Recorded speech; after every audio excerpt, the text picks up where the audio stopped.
Imaginez que par une radieuse matinée printanière, on entre dans votre chambre en habit clair et que l'on pousse gaiement vos persiennes.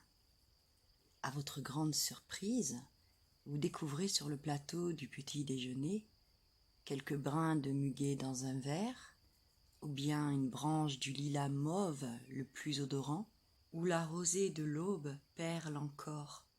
Vous enrougissez de plaisir, avouez-le, et vous devinez, vous comprenez, que ces fleurs délicates cachent, au creux de leurs tremblantes corolles et dans leurs nuages de parfum, un petit mystère, un présage charmant, une douce promesse, un tendre aveu.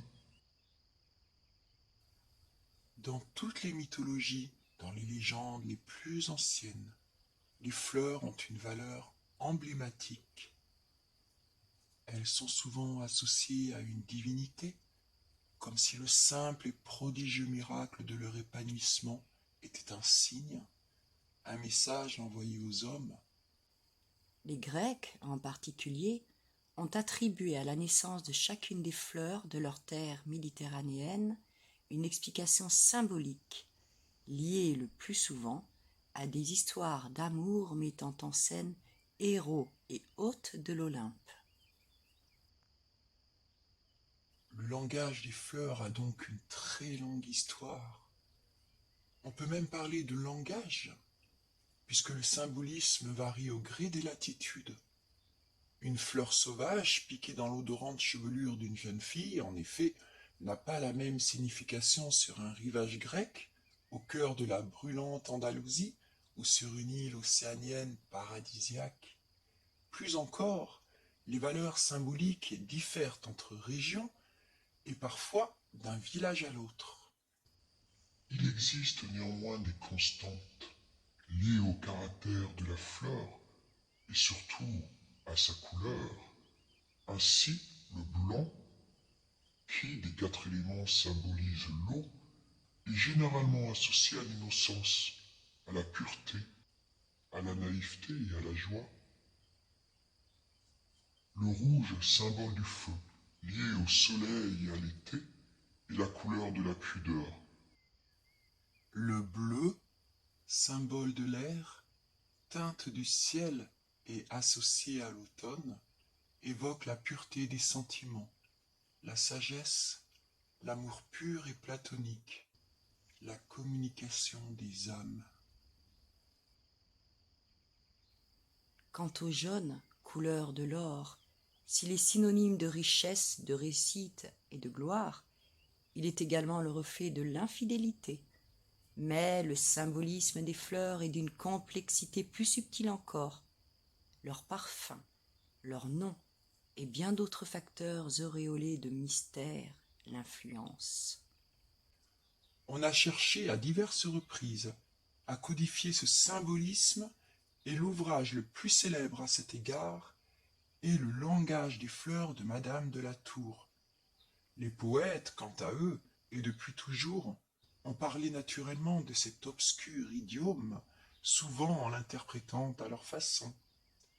Tous, cependant, ont ressenti l'infinie délicatesse et la force poétique que dégage l'association de cette chose rare et précieuse, la fleur, et d'un message caché, accessible à ceux-là seuls qui en détiennent la précieuse clé.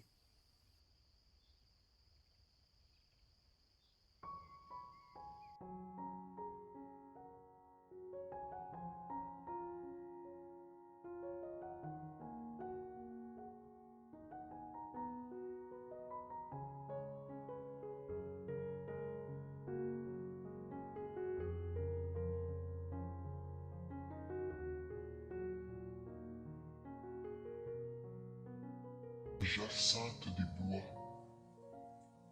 Les clochettes bleues pendantes de la jacinthe des bois forment de somptueux tapis dans les forêts et les clairières, pour peu qu'il y ait de la fraîcheur et de l'humidité. Elles s'épanouissent au mois de mai en exhalant un délicat parfum. L'autre nom de la jacinthe des bois, endymion, fait référence à un jeune berger grec d'une fascinante beauté dont Sélénée, déesse de la lune, était passionnément éprise. Chaque nuit, la déesse contemplait l'objet de son amour. C'est sans doute pour cette raison que le langage des fleurs en a fait l'emblème de la constance amoureuse.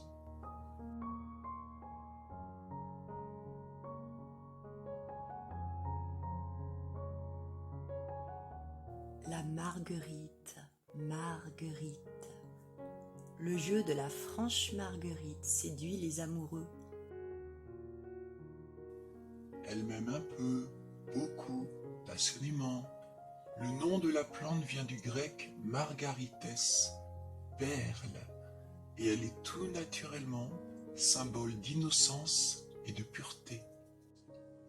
Lorsqu'une gente dame était courtisée par un chevalier partant pour la croisade et qu'elle portait une couronne de marguerite, elle voulait dire « J'y songerai et vous garderez ma foi ».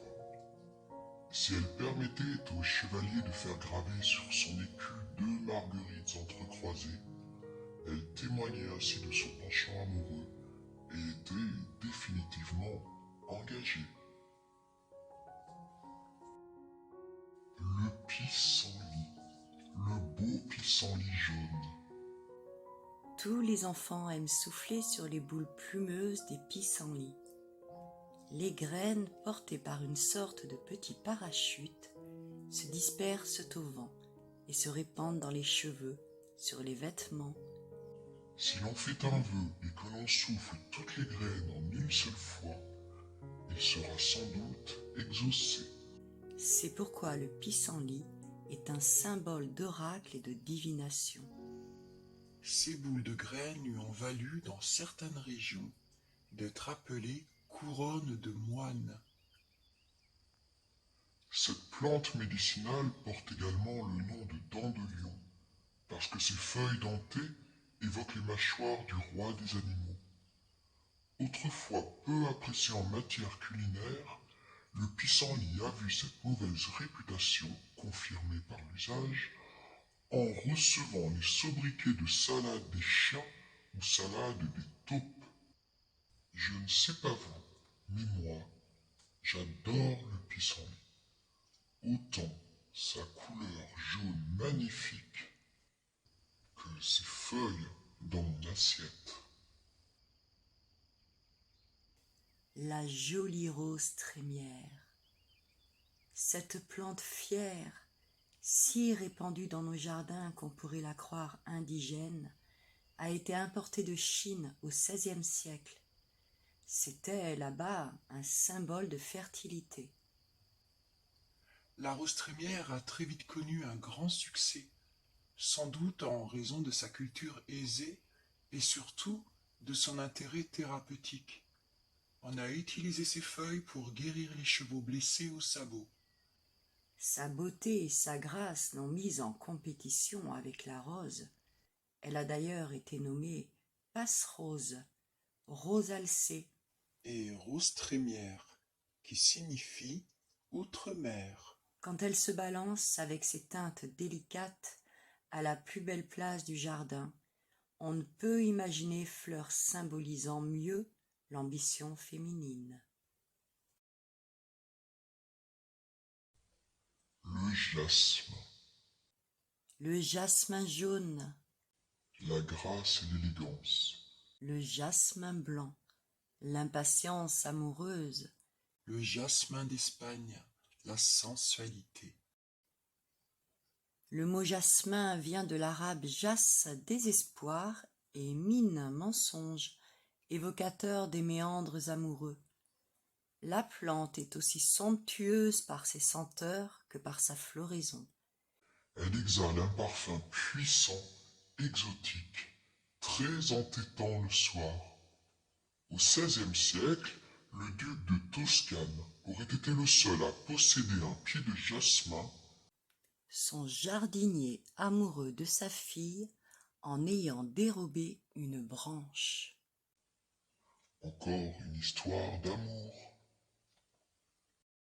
La violette, Cette humble fleur a été abondamment chantée par les poètes et les troubadours. C'est un symbole de modestie, car elle prend soin de cacher pudiquement sa fragile beauté sous les feuilles et s'épanouit discrètement. En Grèce, la violette était considérée comme la fleur de Zeus. Le roi des dieux était amoureux d'une belle jeune fille nommée Io. Afin de la protéger de la jalousie d'Héra, son épouse, il la changea en jeune génisse. Pour la nourrir de l'herbe la plus délicate, il commanda à la terre de créer en son honneur une fleur digne d'elle, qu'il baptissa du nom de la belle, qui a donné Viola en latin. J'ai cueilli cette fleur pour toi sur la colline. Dans l'âpre escarpement qui sur le flot s'incline, que l'aigle connaît seul, et seul peut approcher. Paisible, elle croissait aux fentes du rocher. L'ombre baignait les flancs du morne promontoire. Je voyais, comme on dresse au lieu d'une victoire, un grand arc de triomphe, éclatant et vermeil. À l'endroit où s'était englouti le soleil, la sombre nuit bâtirent un porche de nuées. Des voiles s'enfuyaient, au loin diminués. Quelques toits, s'éclairant au fond d'un entonnoir, semblaient craindre de luire et de se laisser voir. J'ai cueilli cette fleur pour toi, ma bien-aimée.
Faites de beaux rêves, mes amis. La nature est précieuse. Prenez soin de vous.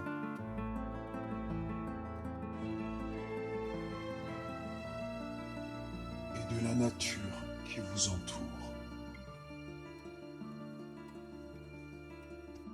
Continuez d'être respectueux des fleurs, des arbres et de toute chose qui vit sur cette terre.